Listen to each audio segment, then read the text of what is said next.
កំសាន្តនៅសមុទ្រភ្នំរាប ខ្ញុំរៀបអូយមកលុបពេញអស់បាត់ហើយចាប់បាត់ហើយ តែវិញយើងប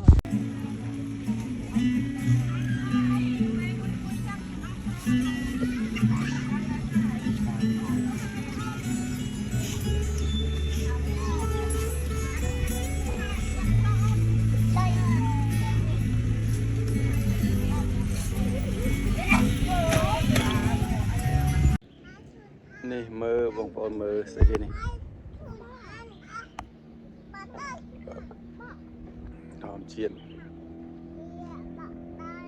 នៅភ្នំរាបប្លុកថ្ងៃហ្នឹងគឺថតពីសកម្មភាពហូបបាយហើយនឹងយើងមកមើលទេសភាពនៅស្រុកសេហើយអារម្មណ៍